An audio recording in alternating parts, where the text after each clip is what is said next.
Welcome back, everyone, to part 7 of our massive 15-part explainer breaking down the 2025 telemedicine code updates. If you've been hanging out with us, you know we've been tackling this huge shift from audiovisual to audio-only telehealth formats.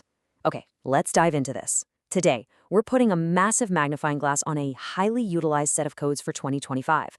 I'm talking about the Synchronous audio-only evaluation and management codes. If you're anywhere near billing, coding, or just providing patient care over the phone this year, while mastering this update, it's absolutely essential for your daily workflow.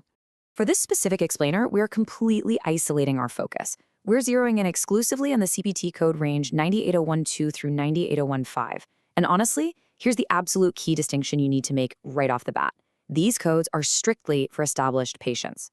Now, in previous parts of this explainer series, we looked at new patient rules, right? But right now, we are only talking about patients who already have an established relationship with your practice and who are receiving a synchronous, real-time, audio-only interaction. Pinning down this exact categorization, it's step 1 in making sure your claims sail through without a hitch. Section 1. Time and MDM thresholds.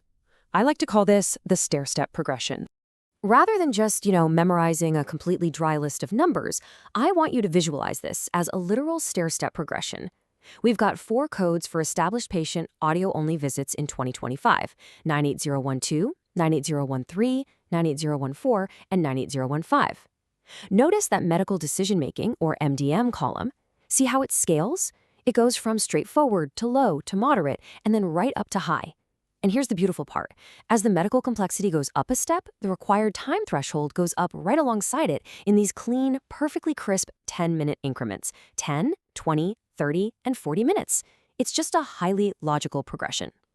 Now, what's really interesting about this slide is the contrast between those first 2 steps.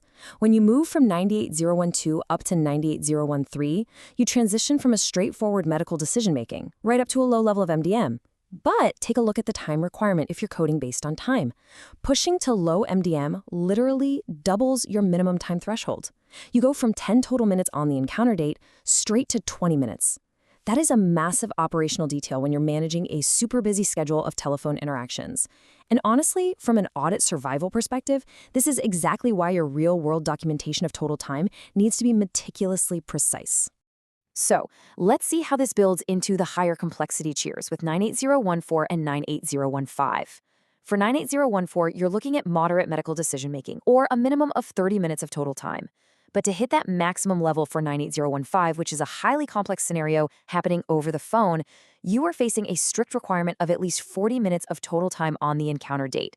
Let me really emphasize that for your notes. Reaching a high MDM by time requires actually hitting that significant 40-minute mark. Moving on to Section 2, Key Billing Coding Rules. Think of these as your application guardrails. Because knowing the codes is only half the battle, right? Applying the strict rulebook on a claim is where it actually counts.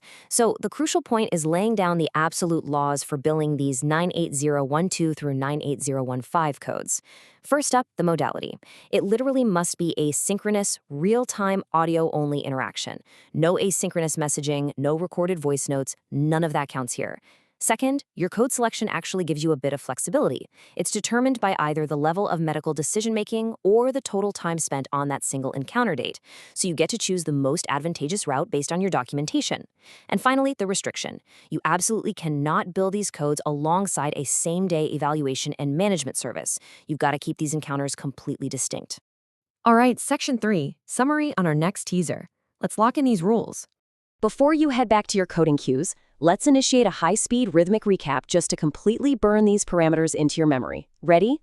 Step 1, 10 minutes for 98012. Step 2, 20 minutes for 98013. Step 3, 30 minutes for 98014. And Step 4, 40 minutes for 98015. 10, 20, 30, 40. And this brilliantly illustrates that catchy progression rhythm for memory retention. Remembering that simple count means you'll instantly know the baseline time requirements for every single established patient audio-only EM code this entire year. But here is a massive question that might be popping into your head right now. Are these new 98012 through 98015 audio-only codes the exact same thing as traditional telephone call codes or brief virtual check-ins?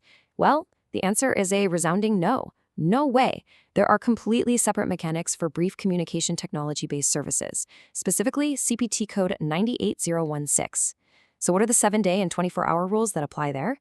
Well, you're going to have to join me in part 8 to find out. Until then, stay focused, stay accurate, and decode healthcare with Harshal.